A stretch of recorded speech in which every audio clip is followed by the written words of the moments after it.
مدینے کے افق سے بہت دور سورج چلتے چلتے رک گیا۔ سپیدہ سحر کے انتظار میں اہل مدینہ کی آنکھیں پتھرا گئیں۔ لوگ حیران و پریشان بارگاہ رسالت میں حاضر ہوئے۔ یا رسول اللہ، آج کی رات کتنی طویل ہو گئی ہے۔ تہجد کی نماز ادا کرنے والے کب سے اپنے معمولات سے فارغ ہو چکے۔ بچے کئی بار سو کر جاگے اور جاگ کر سوئے، لیکن رات ہے کہ ختم ہونے کو نہیں آتی۔ لوگ عرض مدعا کر ہی رہے تھے کہ آسمان کا دروازہ کھلا، پروں کی آواز فضا میں گونجی۔ پلک جھپکنے پر جبریل امین سامنے کھڑے تھے۔ یا رسول اللہ، عرش کے سب سے اونچے کنگرے پر ایک فرشتہ مقرر ہے جس کے قبضہ میں سورج کی باغ ڈور ہے۔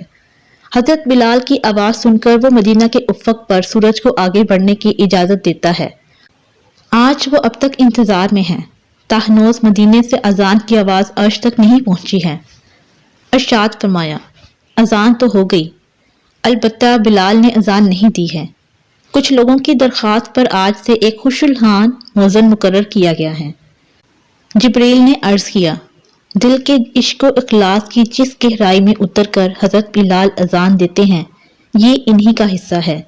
یہی وجہ ہے کہ عرش تک پہنچنے کی پرواز سوائے ان کی آواز کے اور کسی کو اب تک حاصل نہیں ہو سکی ہے۔ اس لیے جب تک وہ اذان نہیں دیں گے، مدینہ کے افق پر سحر کا اجالا نہیں پھیل سکے گا۔ حضرت روح الامین کی درخواست پر حضرت بلال کو اذان کہنے کا حکم دیا گیا۔ جو ہی اذان کے کلمات فضا میں گونجے، رات کی سیاہی چھٹنے لگی اور دیکھتے دیکھتے ہر طرف صبح کا اجالا پھیل گیا۔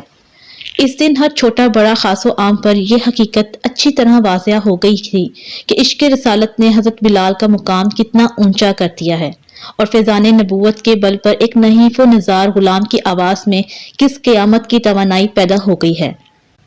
حضرت بلال کے جگر میں عشق کے سوز و گداز کا وہ دردناک منظر تاریخ کبھی فراموش نہ کر سکے گی۔ جب جان عالم صلی اللہ علیہ وآلہ وسلم نے ظاہری دنیا سے پردہ فرما لیا تو حضرت بلال کے شوق کی دنیا اجڑ گئی۔ ہمیشہ کے لیے زندگی کی امنگوں کا خاتمہ ہو گیا۔ دیوانہ وار مدینہ کی گلیوں میں راستہ چلنے والوں سے اپنے محبوب کا پتہ پوچھتے پھرتے۔ عہد رسالت کے بیتے ہوئے دن یاد آ جاتے تو آنکھوں سے خون حسرت ٹپکنے لگتا۔ کبھی کبھی ان کی رقت انگیز آہو فغاں سے اہل مدینہ کے دل ہل جاتے۔ ایک دن سوگوار اٹھے اور ملک شام کی طرف چلے گئے اور حلب میں سکونت اختیار کر لی۔ ایک دن ذرا سی آنکھ لگی کہ قسمت بیدار نے انہیں آواز دی۔ پلٹ کر دیکھا تو طلعت زیبائے رسول سے سارا گھر منور تھا۔ چہرہ انور سے تجلیات کی کرن پھوٹ رہی تھی۔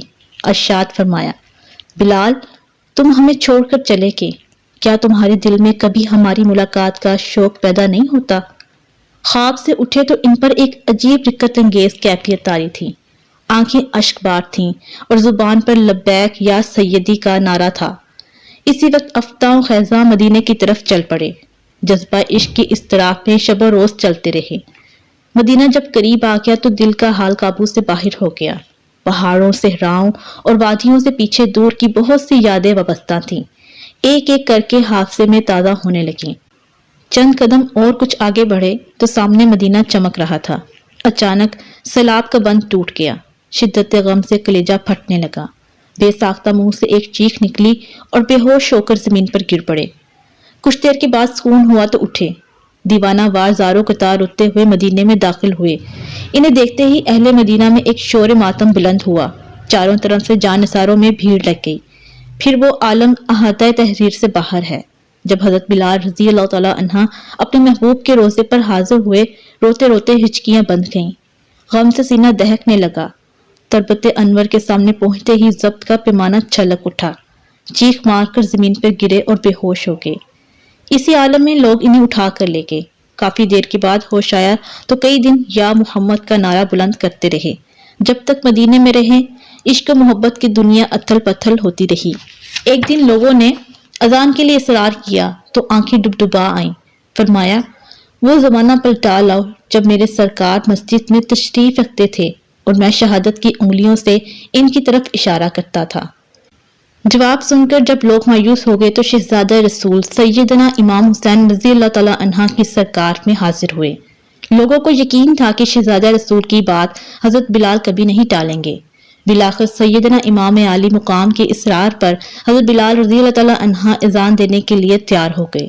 جس وقت مینار پر کھڑے ہو کر انہوں نے اللہ اکبر کہا تو سارے مدینے میں ایک کہرام مچ گیا، لوگوں کے دل ہل گئے، آہو فغاں سے ہر گھر میں قیامت کا منظر برپا ہو گیا۔ پردہ نشین عورتیں جذبہ بے خودی میں گھروں سے باہر نکل آئیں۔ کم سن بچے اپنے والدین سے پوچھنے لگے کہ حضرت بلال تو آ گئے، ہمارے آقا کب تشریف لائیں گے؟ اذان دیتے ہوئے حضرت بلال جب کلمہ شہادت پر پہنچے تو حالت غیر ہو گئی۔ حسب عادت انگلیوں کا اشارہ کرنے کے لیے نگاہ صحن مسجد کی طرف اٹھ گئی۔ حضرت بلال کی یہ پہلی اذان تھی جب حضور صلی اللہ علیہ وسلم کا چہرہ انور سامنے نہیں تھا۔ ایک عاشق دلگیر اس دردناک حالت کی تاب نہ لا سکا۔ فضا میں ایک چیخ بلند ہوئی اور حضرت بلال بے ہوش ہو کر زمین پر گر پڑے۔ پھر مدینے میں ایک شور محشر برپا ہوا، پھر عشق کی دبی ہوئی چنگاری چاک اٹھی، پھر ہجر رسول کا غم سینوں میں تازہ ہو گیا۔ اس واقعے کے بعد بہت دنوں تک اہل مدینہ کی پلکیں بھیگیں۔ حضرت بلال رضی اللہ تعالیٰ عنہ جب تک مدینے میں رہے دل کا زخم رستا رہا۔ غم و فراق نہیں ضبط ہو سکا تو کچھ دنوں کے بعد پھر ملک شام کی طرف روانہ ہو گئے۔ کتنی رقت انگیز کہانی ہے ایک حبشی نژاد غلام کی، جس کے تن کی سیاہی غلاف کعبہ میں جذب ہو گئی اور جس کے دل کا نور عرش کی قندیل نے مستعار لیا، جو اپنے نسب کے اعتبار سے غلام تھا لیکن حسب میں ملت اسلام کا آقا کہلایا۔ اے خوش نصیب کہ عشق رسالت کے فضا نے ایک غبار مشت کو کائنات کے دل کی دھڑکن بنا دیا۔